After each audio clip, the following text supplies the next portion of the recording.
하나님 자원으로 사는 삶 지금 살펴보고 있죠. 그러면서 그 십자가에 의한 삶을 왜 살아야 되느냐 이 부분들을 좀 쭉 살펴보고 있고요. 그래 여러분들이 가지고 계신 PDF 파일 보면 이제 25페이지 할 차례고요. 25페이지인데 하나님에 관한 지식과 하나님을 아는 지식의 차이를 이해해야 된다. 이렇게 지금 보고 있죠. 이 부분은 뭐 너무나 많이 이렇게 나눴기 때문에 근데 이제 이런 차원에서 좀 한번 생각해 봐야 된다라는 거죠. 그 하나님을 그 알고 사랑하는 것이 우리 신앙의 본질이라 이렇게 얘기를 했잖아요. 그래서 우리가 지난번에 읽었던 호세아 6장 6절에서도 그 나는 인애를 원하고 번제를 원치 아니한다. 그래서 본질적인 영역에서 하나님께서 뭘 원하시는가 이제 이런 것들을 이렇게 비춰주셨잖아요. 그래서 이게 신앙의 본질이고 의식인데 둘 다 중요하지만은 본질이 없는 의식은 하나님 앞에 의미가 없다라는 걸 우리가 수없이 들었잖아요. 근데 이상하게도 본질이 없는데도 불구하고 의식이 이렇게 넘치는 경우들이 있죠. 우리가 가장 예를 자주 드는 예 중에 하나가 이사야 시대의 이스라엘 백성들이었더라는 거죠. 그들은 하나님을 사랑하지도 않고요. 근데 우리가 잘 알아요. 그들은 그들의 관점에서 하나님을 사랑해요. 근데 우리가 늘 신앙의 어떤 우리의 모습을 보거나 아니면은 하나님의 의도를 보기 위해서는 성경적인 관점에서의 하나님의 그 뭐죠 그 시선 관점을 우리가 유지해야 된다라는 거죠. 그래서 하나님의 관점에서 봤을 때 이스라엘 백성들은 하나님 사랑하는 게 아니었어요. 근데 그들의 입장에서 봤을 때 하나님 사랑하는 거였죠. 근데 하나님의 관점이 뭐냐면은 본질이 없는데 의식이 있다라는 거죠. 근데 그게 아무런 의미가 없는데 그러면은 그런 일이 없어야 되잖아요. 근데 그런 일들이 나타났다라는 거죠. 근데 왜 그런 일이 나타나느냐라는 거죠. 그래서 여기 이런 또 질문을 하는데 우리가 깨놓고 볼 때에 내가 드리고 있는 제사를 하나님이 받지 않으신다고 생각한다면 누가 예배를 드리겠느냐라는 거죠. 그죠? 근데 그런 일도 일어났다라는 거죠. 그러면은 이들은 정말로 모르고 있었다라는 거예요.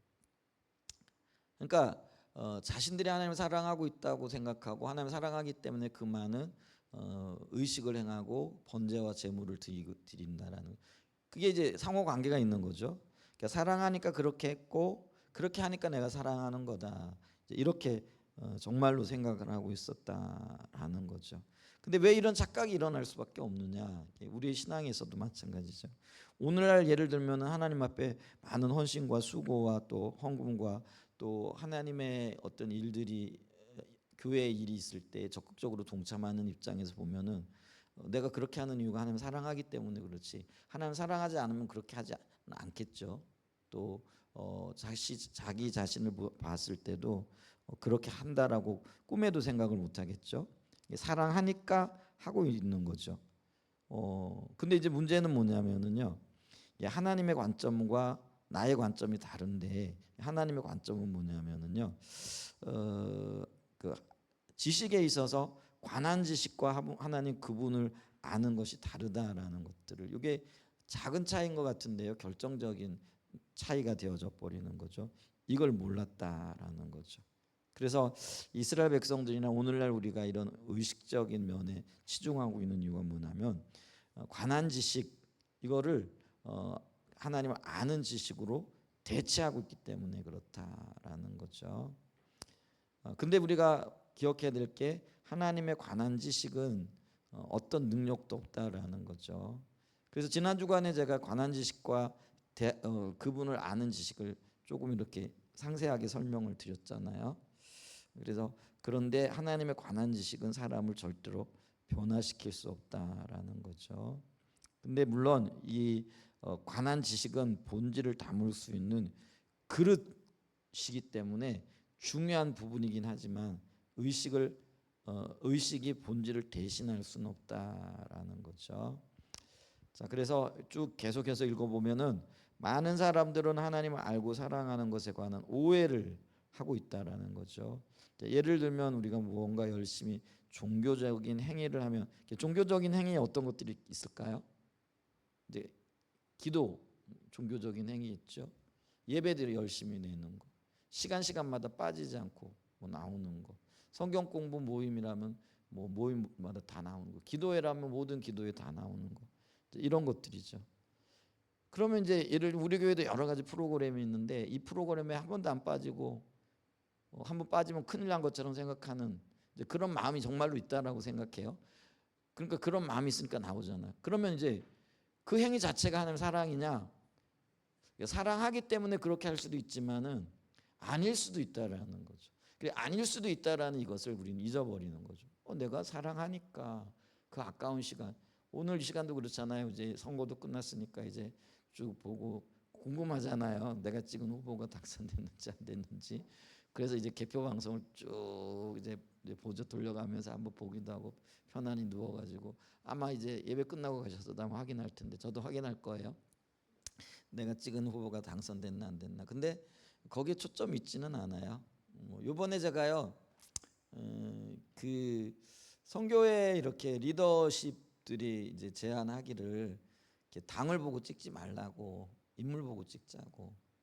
우리나라 뭐 당은요 어떤 면에서는 대동소이해요. 물론 이제 좀 진보적인 색채가 있고 또 뭐 이런 것들이 있어서 이제 그런 부분들, 특히 교육적인 면에서는 이제 우리가 조금 그 부분은 이제 선거 끝났으니까 좀 더 이렇게 직접적으로 영향을 미치니까 이렇게 하니까.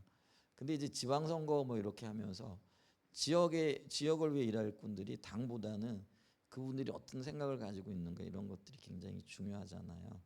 그래서 제가 다는 못 들었지만 가서 찾아보고 도대체 이분이 어떤 얘기를 하나, 그리고 어떤 일들을 어떤 삶을 살았나 뭐 이걸 이렇게 봤더니 이제 뭐 그런 것들이 다는 안 나오겠지만은 이제 나오더라고요. 그래서 이분은 이렇게 해야겠구나. 그래서 그러다 보니까 이제 당이 아니라 인물을 중심으로. 그러다 보니까 어떤 사람은 민주당에 있는 사람이고 어떤 사람은 국민의힘에 있는 사람이고 이렇게 되더라고요. 근데 예전 같으면 우리는 어떻게 했어요?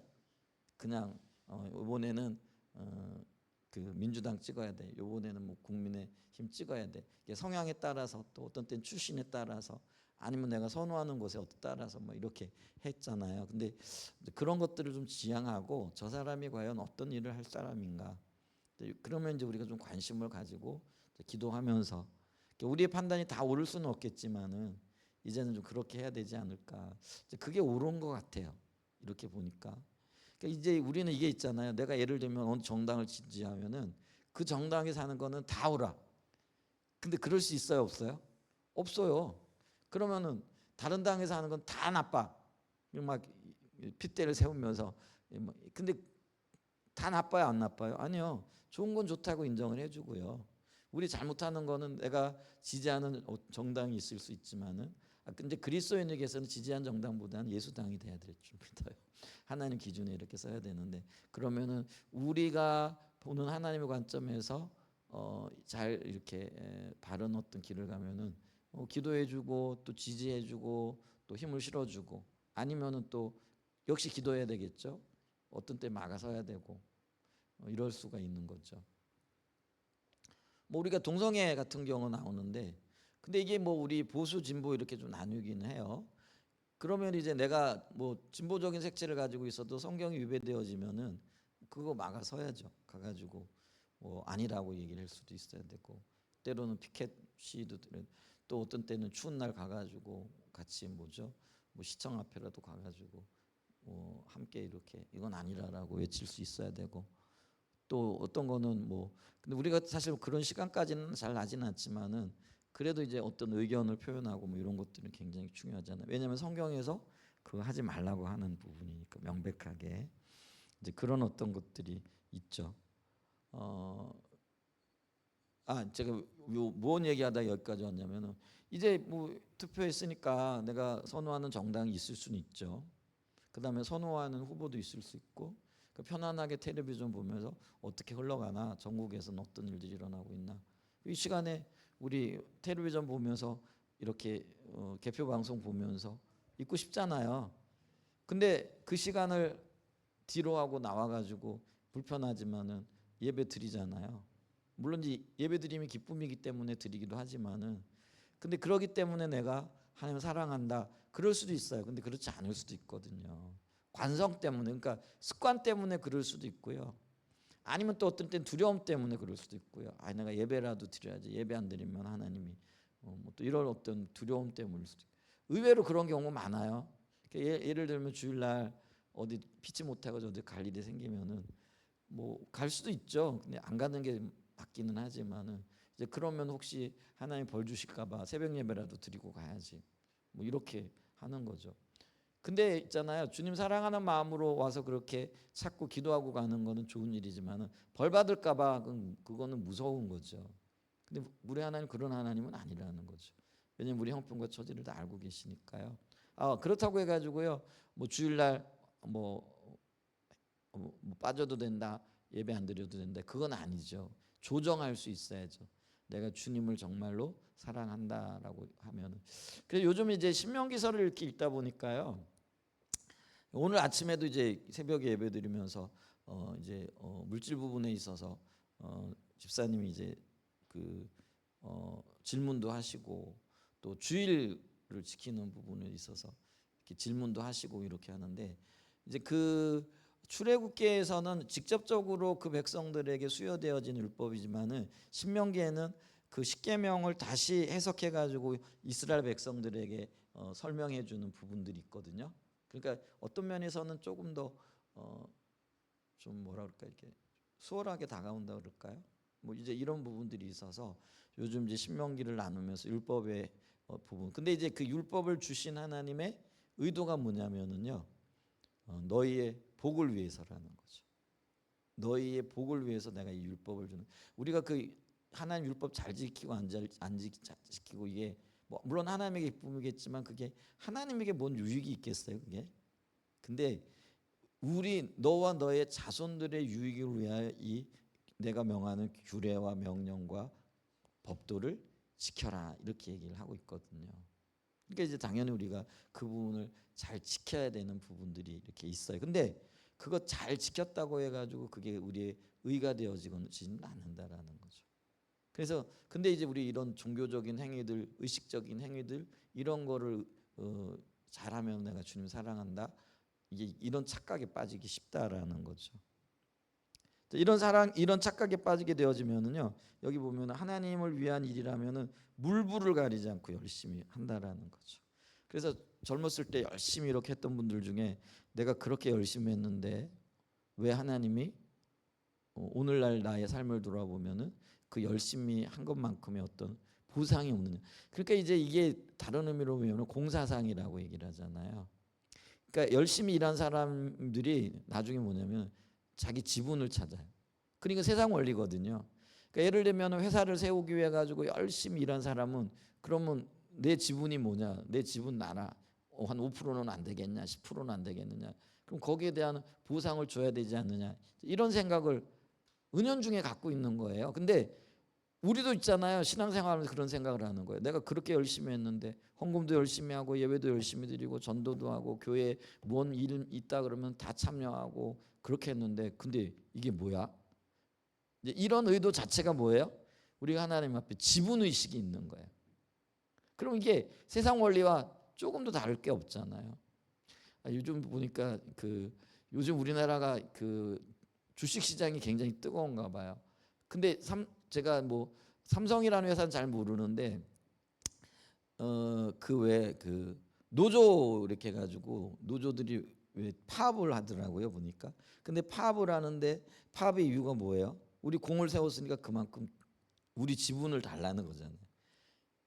그러니까 이제 그 회사 측에서는 그렇게까지는 못한다, 우리는 이 이상을 줘라, 뭐 이러면서 막 이렇게 싸우잖아요. 그러면서 막 파업을 하니 안 하니 뭐. 근데 그게 세상 방법이라는 거. 만약에 그런 지분 챙기기를 우리가 따져고 든다, 그 지분만큼 내가 받아야 된다, 이러면은요, 그게 바로 이게 세상 방법이 되어지는 거. 근데 이제 종교적인 행위를 하면서도 은연중에 우리가 그 세상적인 방법을 쓰고 있는 거죠. 그게 이제 하나님의 의도를 잘 모르는 것과 관련이 되어진다라는 거죠. 그러나 우리가 아무리 종교적인 행위를 가지고 물불을 가리지 않고 열심히 일한다고 하지만은 그것이 인격적인 하나님과의 관계를 대신할 수는 없다라는 거죠. 그 의식이 우리가 분명해야 되겠고요.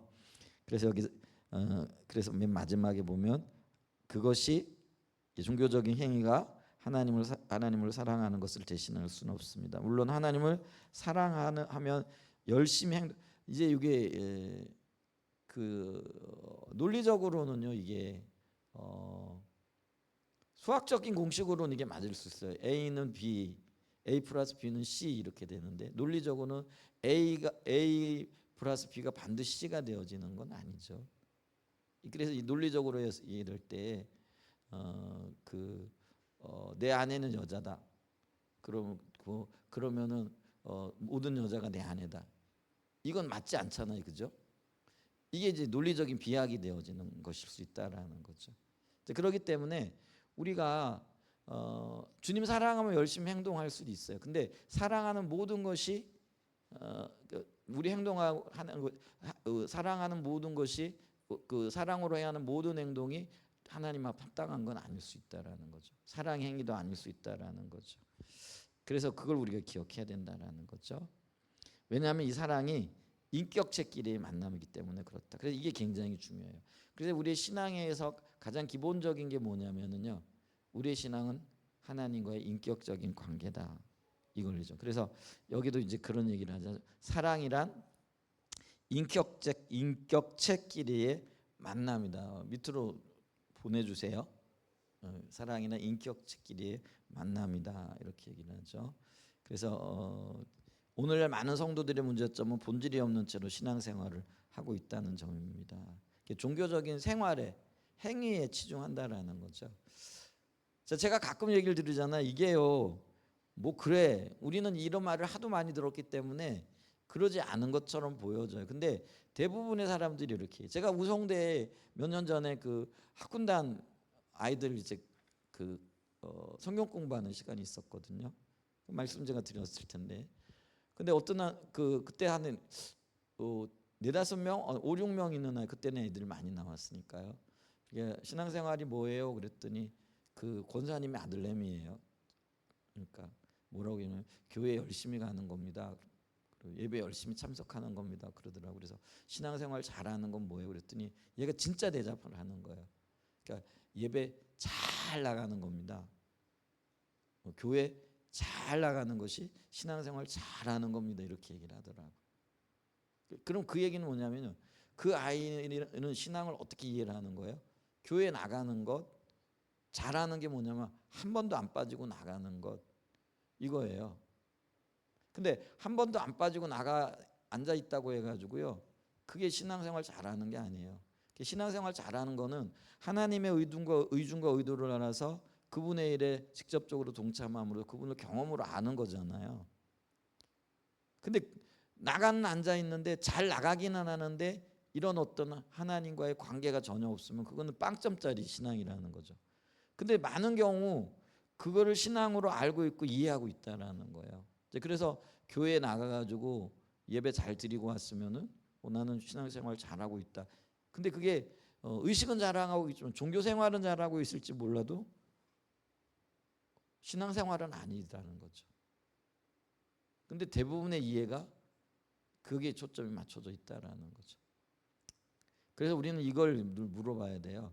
우리의 신앙생활은 교회 잘 나가는 게 아니라 하나님을 만나고 있느냐. 그러니까 예배 가운데 주님을 만나고 그분의 음성을 듣고 통치하시는 하나님의 의중과 의도를 알아 그 하나님의 의도 가운데 내 삶을 드리고 있는가. 그랬더니 이 아이가 나중에 그 얘기를 하더라고요. 신앙이 이런 거야. 그랬더니 이제 그래 목사님 제가요 엄마가 교회 잘 갔다 왔냐 이렇게 물어본대요. 그러면은 엄마 나한테 그렇게 물어보지 말고 오늘 예배 중에 예수님 만났어? 하고 그렇게 물어봐. 이제 이렇게 얘기했어요. 그러더라고요. 그러니까 이제 신앙생활이 뭔가에 대해서 조금씩 이해가 생긴 거죠. 근데 이제 그런 이해가 생겼다고 해가지고요. 곧바로 신앙생활 잘하느냐 그게 아니거든요. 지속적으로 돌봄을 받아야 되는데 또 양육을 받아야 되고 근데 이제 그런 영역에서는 제대로 못했어요. 그래서 지금 신앙생활을 잘하고 있는지 모르겠어요. 잘하고 있으리라고 생각을 해요. 기본적인 거는. 근데 우리 다음 세대들이 잘 세워져야 될 어떤 그런 영역이 있는 거죠. 자, 그래서 보세요. 문제점이 뭐냐면은 본질이 없는 채로 신앙생활을 하는데 그 이유는 본질이 없는데도 신앙생활 하는 이유가 뭐냐면 본질이 무엇인지 모르기 때문에 그렇다라는 거죠. 그래서 이게 다시 반복이 되는데 하나님에 관해서 많이 알면 그것이 곧 신앙생활 잘하는 것으로 여긴다라는 거죠. 만약에 이 주장이 틀리지 않다면 이게 맞다면은 바리새인들은 누구보다도 더 신앙생활을 잘하는 사람들이라는 거죠. 근데 성경적인 평가가 뭐예요? 바리새인들이 신앙생활 잘한 사람들이에요? 아니면 하나님과 전혀 상관없는 사람들이에요? 그러니까 예수님 당시 바리새인들은요 구원도 못 받은 사람들이에요. 왜냐하면 예수님과 전혀 상관없는 사람들이기 때문에 그래요. 그런데 그들이 말씀을 이야기하거든요. 그들이 율법을 이야기하거든요. 그리고 그들이 안식일 준수를 얘기를 하거든요. 그들이 11조를 얘기를 하거든요. 그들이 모든 종교적인 구조, 구제 뭐 이런 것들을 말하거든요. 그리고 그걸 잘 했거든요. 그런데 주님과는 상관없는 자들이에요. 그걸 우리가 기억해야 된다는 거죠. 그래서 이렇게 본질이 없는 신앙 생활을 하게 되면 나타나는 특징이 바로 거짓 신앙이라는 거죠. 이걸 우리가 거짓 신앙 체계라, 이게 하나의 나름대로 사고 체계를 가지고 있다라는 거, 가치 체계를 가지고 있다라는 거죠. 자, 그래서 거짓 신앙 체계에는 인본주의, 기복주의, 율법주의가 있는데 이런 것들 이제 우리가 알고 있죠. 근데 이것도요 그냥 인본주의가 인간적인 어떤 삶의 방식이다 뭐 이렇게만 알고 있죠. 근데 이 인본주의의 삶의 형태들이 내게 어떻게 지금 적용되어지고 있고 나타나고 있는가, 이런 부분들도 좀 우리 면밀하게 살펴봐야 돼요. 수없이 많이 나타나고 있거든요. 그리고 우리가 사실은 그 길을 따라가고 있다라는 거죠. 기복신학, 율법주의 마찬가지예요. 자, 그래서 인본주의의 특징은 자기 자원, 자기 목적, 자기 방법인데, 기복신앙의 특징은 하나님을 수단 삼아 이 땅에서 본인이 성취하고자 하는 바를 이루는 가치관입니다. 율법주의의 특징은 인격체이신 하나님을 신뢰하기보다 하나님을 향한 자신의 종교적인 헌신과 행위를 더 의지하는 신앙 태도입니다. 그래서 가장 기본적인 정의를 지금 하고 있어요. 그래서 이 기복신앙 또 인본주의, 율법주의 특징을 이렇게 나눴고요. 근데 여기 굉장히 중요한 얘기를 해요. 내가 거짓 신앙 체계에 빠져 있음에도 불구하고 내가 참다운 복음의 위에 세워지기 전에는요 그걸 모른다라는 거예요. 그래서 이 다음 부분에 십자가의 복음 위에 세워지기 전에는 거짓 신앙으로부터 자유롭지 못하다라는 거예요. 그러니까 이 거짓 신앙을 올바로 보기 위해서는요 다른 말로 얘기하면 내가 참된 복음 위에 서야 된다라는 거예요. 참된 복음에 대한 이해가 없으면 거짓 신앙에 대해서 모른다라는 거죠. 아무리 말을 들어도 몰라요. 그럴 수밖에 없다라는 거죠. 자, 우리가 하나님 앞에 나아가는 길은 오직 십자가의 공로로만 이루어집니다. 그러나 많은 경우 성도들은 하나님을 신뢰해 나아가기보다는 자기 행위나 헌신을 의지하여 나아가려고 합니다. 십자가의 공로는요 잘 믿겨지지 않거든요.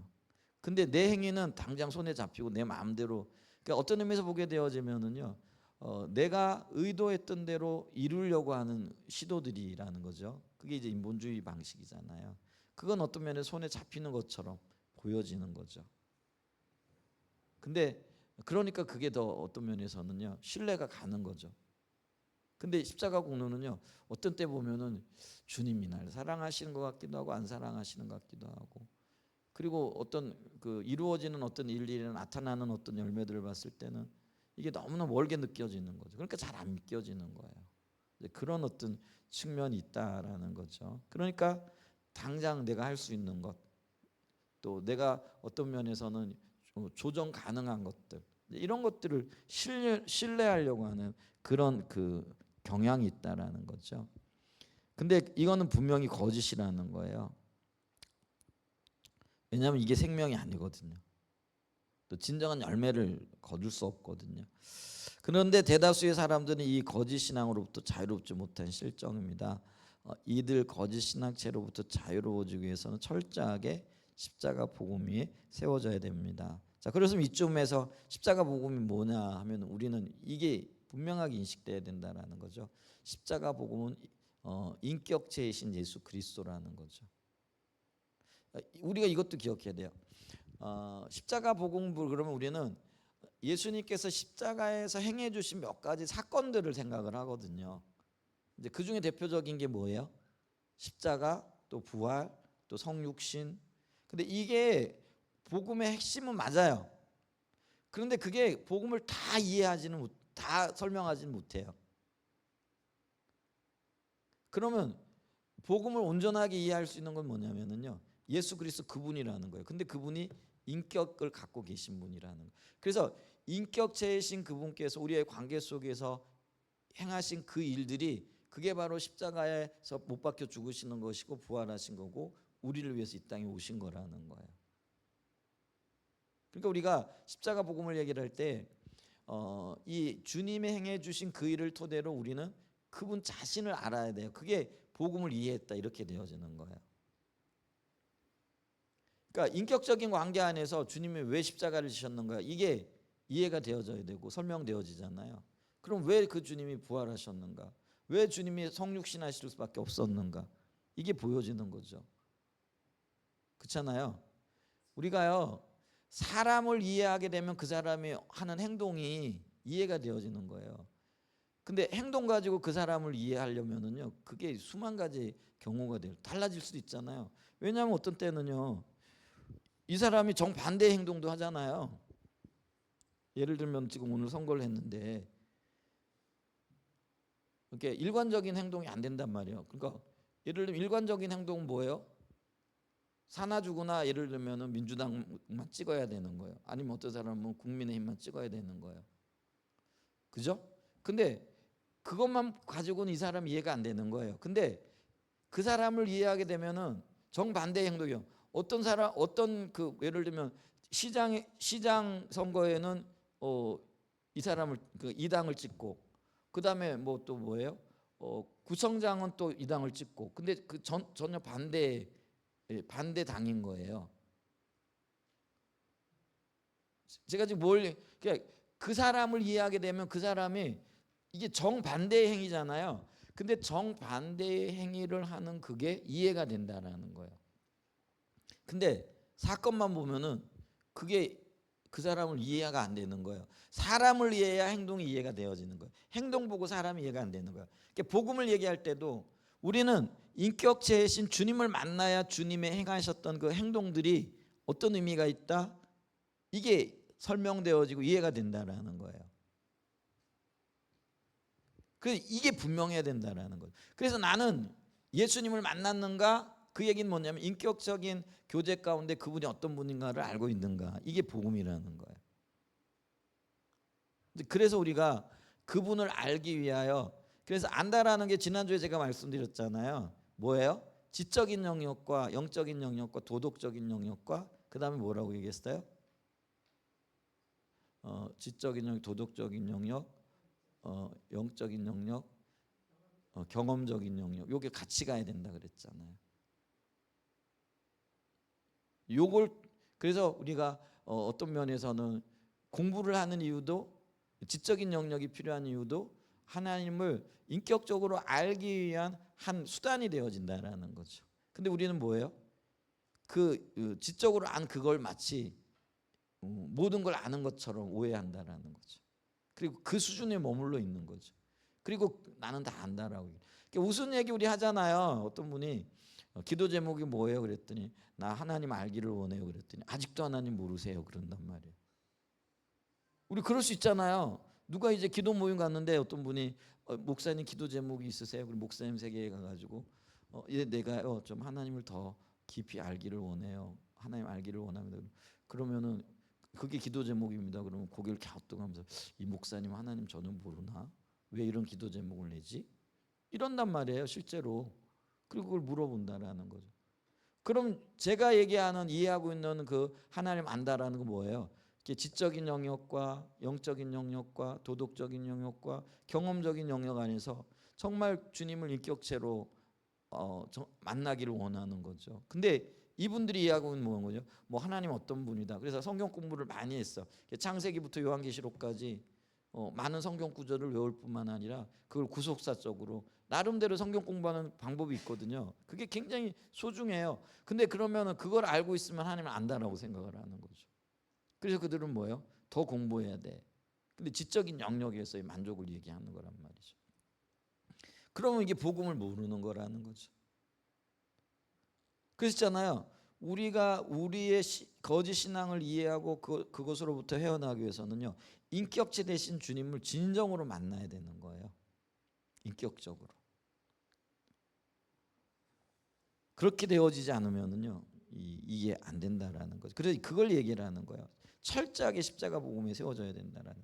그래서 십자가의 복음 위에 토대하여 세워지기 전에는 사실상 거짓 신앙으로부터 자유로워지기가 매우 어렵다라는 거예요.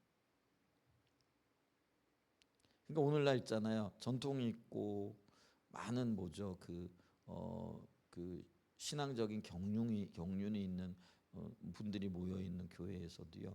율법주의적인 성향이 나타나는 이유가 바로 이런 이유 때문이라는 거예요. 그들은 많이 배운 것, 신앙생활을 오래 한 것, 그게 복음 위에 섰다라고 생각하는. 근데 그게 아니라는 거죠. 그래서 있잖아요. 율법주의 성향을 나타낼 수 있는 제일 최적의 사람들이 누구냐면 목사님들이라는 거예요. 장로님들이고요, 권사님들이고요. 신앙생활을 오래 한 사람들이 바로 그런 특징을 나타낼 수 있다라는 거죠. 그걸 우리가 정직하게 이해하고 인정할 수 있어야 된다는 거. 그런 부분이 좀 필요하고요. 그러나 하나님을 알고 사랑하면, 이게 신앙의 본질이잖아요. 십자가 복음 위에 서게 되면 은혜에 의한 삶, 믿음에 의한 삶, 성령에 의한 삶이 가능해집니다. 그래서 이제 하나님과의 관계가 되어질 때에 이게 이제 은혜에 의한 삶, 믿음에 의한 삶, 성령에 의한 삶, 혹은 십자가에 의한 삶, 이런 것들이 가능해진다라는 거죠. 이제 그게 이제 우리가 신앙의 본질 위에 선 사람들이 살아가는 삶의 방식이에요. 그러니까 십자가, 그러니까 은혜에 의한 삶이라는 거는 은혜가 부어지고 은혜를 따라 살아가는 삶이죠. 그 다음에 어떤 면에서는 믿음에 의한 삶, 성령에 의한 삶도 그렇죠. 동일한 어떤 이야기나 이렇게 얘기할 수 있는 거죠. 자, 여기 보면은요, 또 이런 얘기를 했어요. 기도 사역을 하다 보면 많은 성도들에게 거짓 신앙의 견고한 진들을 볼 수 있습니다. 신앙의 본질에 대해 설교를 듣거나 기도 사역을 받다가 자신이 율법주의에 빠져 있다는 사실을 깨닫는 사람은 그나마 다행입니다. 그러니까 이제 이게 있어요.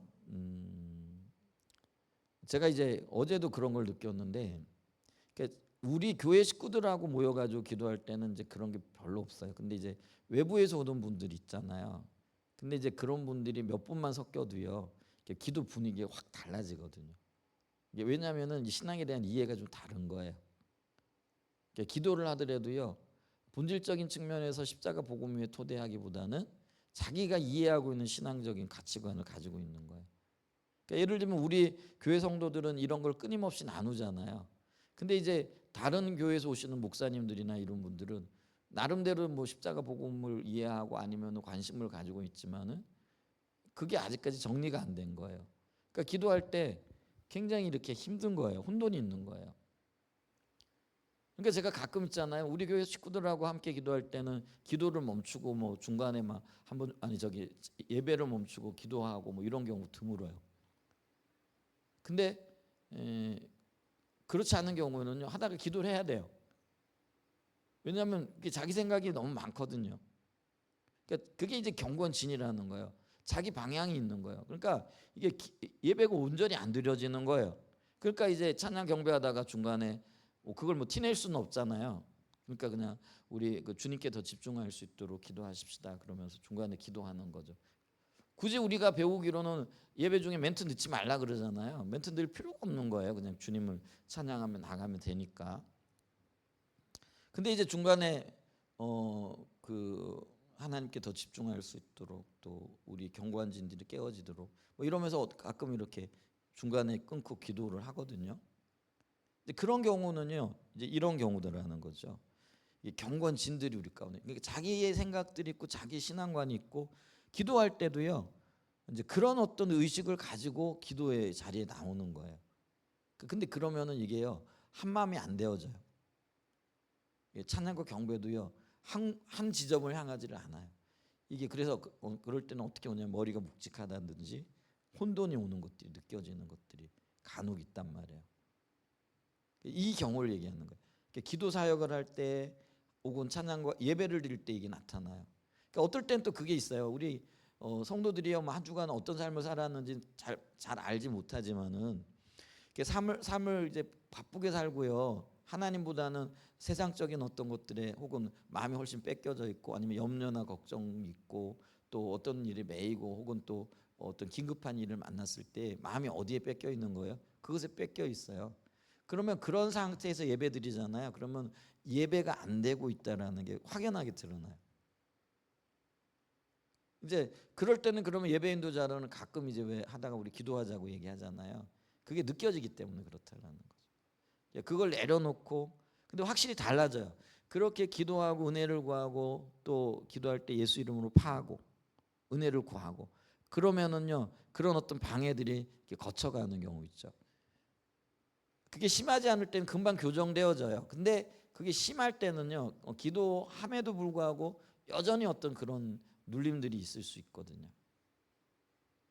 그게 이제 거짓 신앙의 영들이, 그러니까 경건 진들이 우리 가운데 있다라는 거죠. 그러면서 그들은요 여기 얘기 전 신앙의 본질에 대해 설교를 듣거나 기도 사역을 받다가 자기 자신이 율법주의에 빠지는 게 깨달아지는 거. 내가 지금 주님께 집중하지 못하고 있네. 이게 깨달아지는 것 그거 다행이라는 거예요. 근데 그 사실 자체는 모른다라는 거죠. 아는 경우 그렇다라는 거죠. 자, 거짓 신앙에 빠져 있으면 당장 나타나는 특징이 여기 보면 찬양과 경배가 잘 되지 않는다라는 거죠. 그러니까 예배가 잘 안 된다라는 거예요. 그러니까 예배가 잘 안 된다라는 게 뭐예요? 그러니까 가사 하나에 마음을 실어 가지고 그 가사의 내용대로 살기를 원하고 주님 앞에 고백하며 나가는 거죠. 근데 그게 기쁨이 되어지는 거예요. 근데 이게 안 되면은요 가사가 걸려요. 그러면은 그게 고백이 안 되어지고요. 집중이 안 되어지죠. 그러니까 이제 그때 딴 생각하기 시작을 하는 거예요. 딴 생각하면은요 그게 나타나요. 그런 어떤 것들이 있는 거죠. 자, 찬양과 경배는 우리들을 지성소의 지경에, 그러니까 가장 은밀한 곳에 하나님이 계신 곳에 이르게 하는 의식이라는 거죠.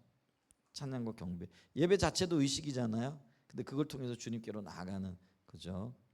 자, 하나님은 우리의 찬양과 경배를 인도하시기 원하고요. 또한 찬양과 경배를 받기 원하신다라는 거죠.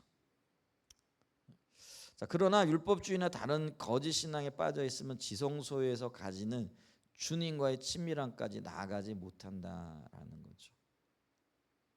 이게 이제 거짓 신앙의 위험성입니다. 하나님을 만나지 못하게 해요. 그러니까 본질로 가지 못하게 한다라는 거죠. 더 깊이 못 나가게 하는 그런 어떤 것들이 있다라는 거죠. 자, 신앙의 본질이 추구하는 바는 우리와 주님과의 만남이 얼굴과 얼굴을 마치 대면하여 만나는 것처럼 이게 어떤 면에서 굉장히 중요하죠. 친밀함을 가지는 것입니다. 그런데 거짓 신앙은 이것을 철저하게 방해한다, 아예 못하게 한다라는 거죠. 그래서 거짓 신앙 체계는 사람들을 지성소의 문고리만 만지고 돌아가도록 만듭니다. 이게 재밌는 표현이잖아요. 임재에 못 들어가고요. 그냥 그것만 보고 부럽다 혹은 그렇게 해야 되는데 여기까지만 이르게 한다라는 거죠. 아니 부럽고 또 저렇게 해야 되는데 이게 중요한 게 아니라 내가 그 자리로 나가가지고요.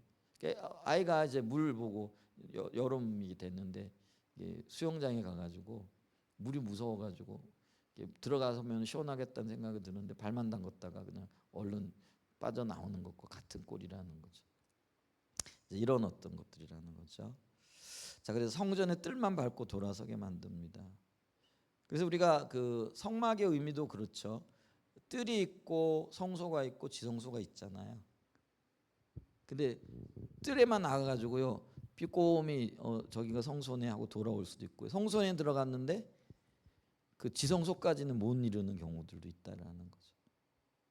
근데 우리가 이 성소의 휘장을 제끼고 지성소까지 들어가는 것 이게 굉장히 중요하다라는. 주님이 우리를 지성소로 이끄셨어요. 그게 우리가 예수님이 십자가에 못 박히실 때 성전에 휘장이 찢어지잖아요. 이제는요 우리가 그 성소와 지성소의 구분이 없다라는 거예요. 바로 지성소로 들어갈 수 있는데 못 들어가고 있다라는 거죠. 자, 그러면서 여기 이제 또 몇 가지 중요한 것들을 보는데요. 자, 우리가 십자가에 의한 삶을 살아야 첫째 이유는 자기 모습을 보지 않고 지성소 안에 들어가기 위함입니다. 그래서 있잖아요. 우리가 이런 그 기도하잖아요. 찢겨진 휘장 사이로는 새롭고 산 그 길을 따라 은혜의 보좌 앞에 직접 나가는 거죠. 담대하게 나갈 수 있다라는 거죠. 근데 담대하게 나가지 못하는 이유가 뭐예요? 자기 모습을 보는 거죠. 근데 그 십자가에 의한 삶이라는 게 인격적인 예수님 그리스도 안에서 그 나를 보지 않는 거죠. 그게 이제 성령이 우리와 연합하시는 거잖아요. 연합이라는 건 뭐냐면은요. 강한 자와 연약한 자가 손을 잡았어요. 그러면은 강한 자가 나를 이끄는 거예요. 근데 연약한 자가 자기 모습을 보고 나는 못해요, 안 돼요. 이러면 될까요, 안 될까요? 안 돼요. 그럴 필요도 없고요. 그러니까 십자가의 공로를 의지하고 십자가를 붙잡은 사람은요, 뭐 자기 모습이 연약한 거 맞아요. 근데 볼 필요가 없어요. 왜냐하면 강한 자가 나를 이끌기 때문에. 그래서 우리 그걸 이해해야 돼요. 내 모습 보지 않고요. 성령님 때문에 예수님 때문에 내가 지성소에 가는 거예요. 그러니까 내 모습을 보기 때문에 지성소에 못 가는 거죠. 복음을 이해했느냐 못했느냐 여기에 따라 이게 나뉜다라는 거죠. 근데 이 거짓 신앙은요 복음의 진정한 이해가 안 된 상태라는 거죠. 그러니까 문고리만 붙잡고 있는 거예요. 그러니까 자기 모습 보는 거야. 그러니까 내가 예를 들면 이거예요. 조금 잘했으면은 어깨가 으석해가지고 할 수 있을 것 같은데, 근데 못했잖아요, 못하잖아요. 그러면 안 되지, 이건 주님이 나를 도저히 그게 다 쓸데가 없다라는 거예요. 그게 복음이라는 거예요. 주님이 나의 손을 붙잡았어요. 그러면 내가 잘하든 못하든 그건 상관없어요. 그러니까 우리가 천국에 가게 될 텐데요. 천국 앞에 섰을 때 백부자 심판에서도요. 내 안에 주님이 있는가 없는가 이걸 보실 거예요. 그리고 주님 안에서 살았는가 안 살았는가, 네가 얼마나 열심히 살았고 얼마나 많은 업적이 있느냐 이거 보시지 않을 거라는 거예요. 아멘. 그래서 이 이해가 있어야 돼요. 그러니까 복음을 바로 이해하는 사람은 그래서 뻔뻔한 거예요. 그래서 우리가 히브리서 4장 16절에 보면은 담대하게 나갈지니라 이렇게 얘기를 하잖아요. 그 담대하게가 뭐라는 의미라고요? 뻔뻔스럽게 이런 의미, 당당하게라는 그런 의미라는 거예요. 그러니까 복음을 이해한 사람들은요, 내가 잘했든 못했든 그건 의미가 없는 거예요. 물론 우리가 주님 안에서 주님의 인도를 따라 가지고 그런 것들이 하나님의 역사를 이루어가는데 소중한 자료가 되겠지만은 주님이 보실 때는요, 그것도 은혜로 주신 거기 때문에 사실은 내가 한 게 아니라는 거예요. 아멘. 그러니까 나는요 그냥 십자가의 공로 붙잡고 뻔뻔스럽게 당당하게 내가 하나님 자녀잖아요. 하나님이 나를 위해서 십자가 지셨잖아요. 주님 나 사랑하시잖아요. 이렇게 가는 거죠. 우리 아이들이 이게 부모의 사랑을 하니까 뻔뻔스럽잖아요. 그렇잖아요. 아이들 당당하잖아요. 잘못하고도 와가지고 밥 안 준다고 큰 소리 치잖아요. 그게 아이들의 모습이잖아요. 그렇다고 그럼 잘못했다고 엄마가 애가 밥 사줄 때 밥 안 줘요? 그런 경우는 아주 특별한 교육을 하거나 나쁜 엄마가 아닌 경우 빼면 없다라는 거예요. 아무리 잘못해도 때 되면은 밥 달라고 그러면 밥 준단 말이에요. 근데 그때 그거는 뭐예요? 사랑에 의지하는, 자기 모습이 아니라는 거죠. 그러게 있잖아요. 우리가 십자가에 의한 삶, 십자가의 복음을 이해해야 될 거는 내 모습 안 보고 주님 보기 위함이라는 거죠. 그 얘기예요 지금. 자, 그런데 여기가 바로 우리가 왜 십자가에 의한 삶을 살아가는 그 첫 번째 이유를 발견할 수 있는 대목인데, 사람들의 대부분 지성소 안까지 들어가지 못한 이유 중 하나는 자기 모습을 본다는 사실 때문입니다. 내 모습 봐봐야요. 원래부터 나는 꽝에, 그리고 원래부터 나는 빵점짜리예요.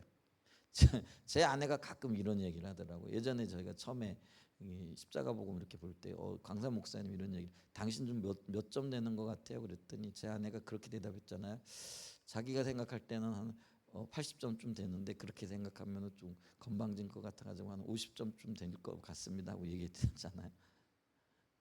근데 아니에요. 50점 내가 볼 때는 50점짜리인데 주님 보실 때는 빵점이거든요.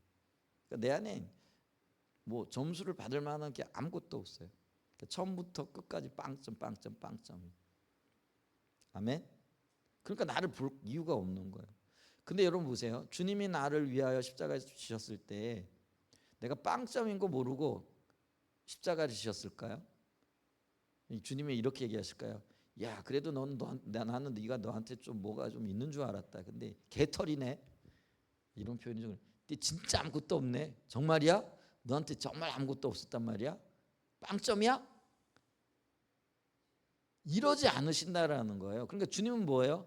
처음부터 내가 빵점짜리라는 걸 알고 계셨다라는 거예요. 그러니까 빵점짜리인 걸 알고 계시고 빵점짜리 나를 위하여 십자가에 지셨기 때문에 내 모습을 볼 것도 없다라는 거예요. 근데 착각하는 거죠. 우리는 빵점짜리인데 50점, 80점, 뭐 100점 좀 되는 것처럼 착각하는 거죠. 그러니까 100점짜리라고 의식하는 게 그게 자기 의식이고요. 그게 교만이고요. 빵점짜리라고 의식하는 게 그게 어떤 면에서 보게 되어지면은 자기 연민일 수도 있고요. 뭐 겸손을 가장한 어떤 뭐라 할까요? 그런 모습인 거죠. 정직하게는요. 아무것도 없어요. 그래서 주님이 죽어 주셨어요. 그러니까 주님이 그거 다 알고 계신다고요. 처음부터 끝까지. 아멘. 그렇기 때문에 날 볼 필요가 없어요. 근데 지성소 못 들어가죠. 아유, 내가 이런데. 근데 주님은요. 그런 나를 위해서 이미 휘장을 찢어 놓으셨다고요. 그럼 그냥 나는 들어가기만 하면 돼요. 당당하게 뻔뻔스럽게.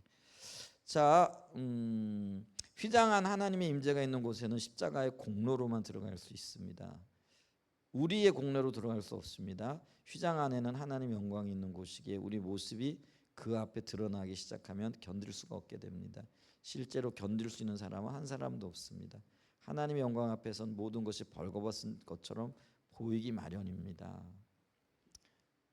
없는 죄도 생각나게 하실 거예요. 근데 그 죄를 보게 하지는 않는다라는 거죠. 우리로 하여금 주님 보게 하신다라는 거죠. 그게 주님의 영광의 임재 가운데 하시는 거예요. 우리의 생각 하나하나 행동 하나하나 일거수일투까지 다 드러납니다. 그래서 성경은 하나님의 영광을 보는 것은 한편으로 마치 죽음을 경험하는 것과도 같다. 그래서 자기가 빵점이고 자기 안에 아무런 의가 없고 아무런 소망이 없는 것을 주님의 영광이 오면 보게 된다는. 그러니까 죽을 것 같다라는 거죠. 그래서 우리가 죽을 것 같아 그래가지고 피하는 게 아니고요. 그래서 주님을 발견하고 그래서 주님께로 나와야 된다는 거예요. 이사야 6장 5절 말씀입니다. 그때 내가 말하되 화로다 나여 망하게 되었도다. 여기 오타가 났죠.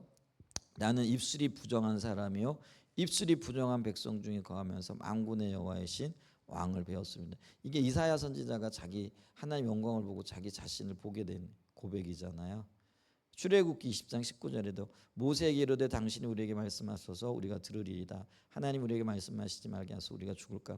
그러니까 이스라엘 백성들이 하나님이 그 영광 가운데 오게 되어지니까요. 그 영광의 빛이 너무나 놀라운 거예요. 그러니까 그 빛에 비춰보니까 자기들이 죄 때문에 다 죽을 것 같잖아요. 그러니까 당신이 나가서 모세 보고 하는 얘기잖아요. 대신 말씀을 받아오세요. 그러면은 우리가 당신에게 주어진 그 말씀대로 살겠습니다. 근데 이 부분에 대해서 하나님이 이런 겸손함을 가지고 있는 거를 좋게 여기셨다 이렇게 얘기를 하고 있거든요.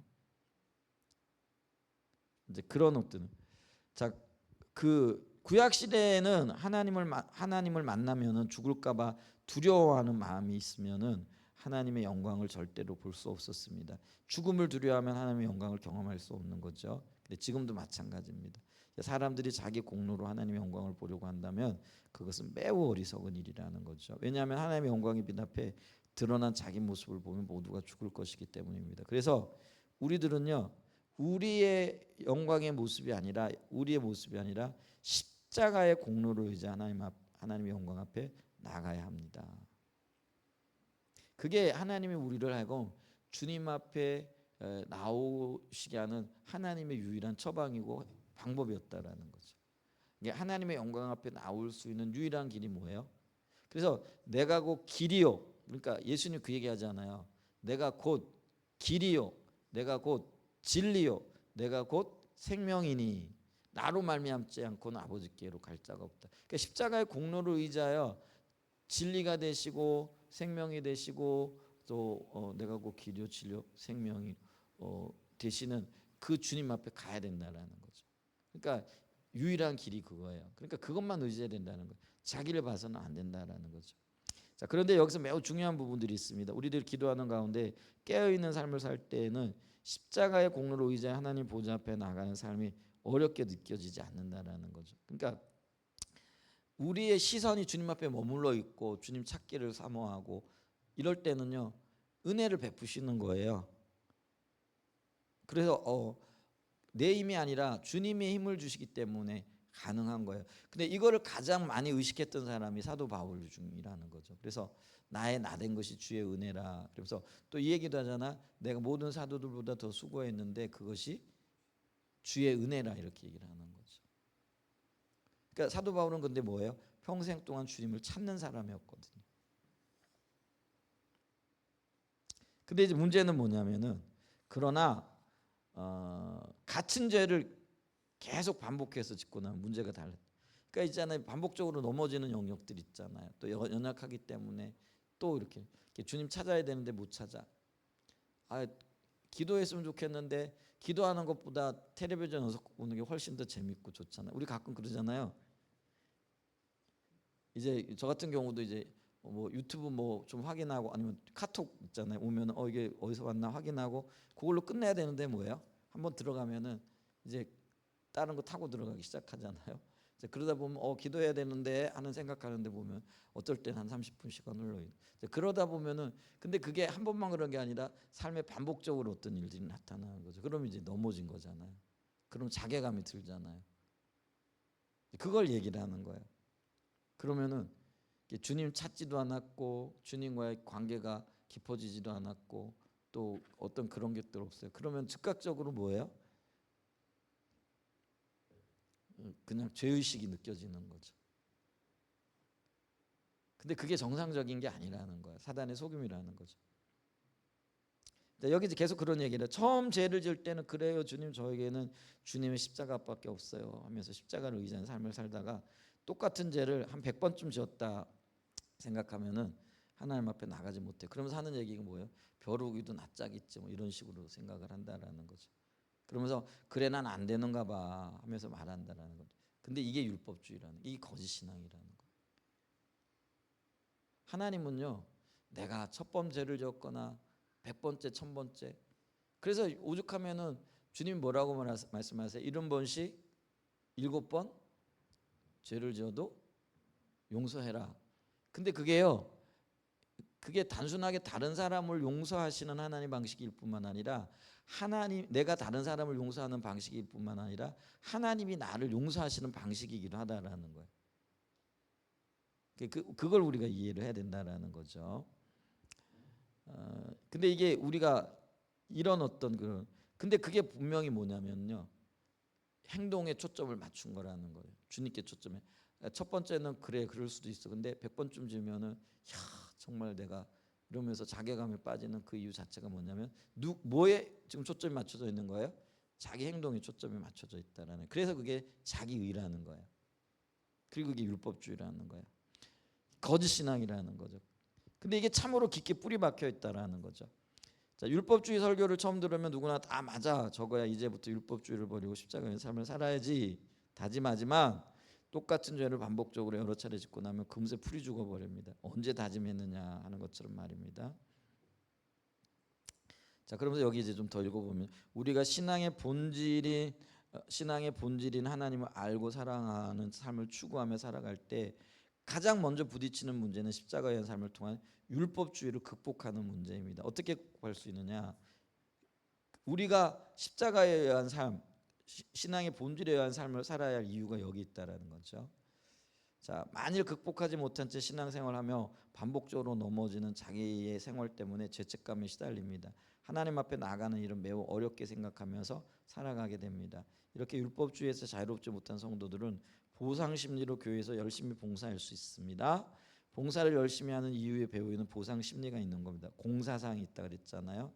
또 지분 의식도 있고, 자, 그렇게라도 열심히 해야지 지난날의 과오를 주님께 덮어주실 것 같아서입니다. 무엇이 상쇄될 것 같아서 그렇게 합니다.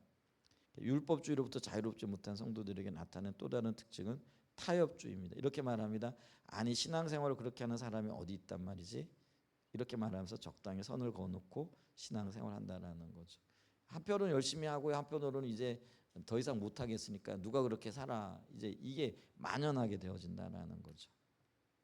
이제 그래서 우리가 십자가에 의한 삶을 살아야 되는데, 십자가에 의한 삶이 뭐라 그랬어요? 아까 얘기했잖아요.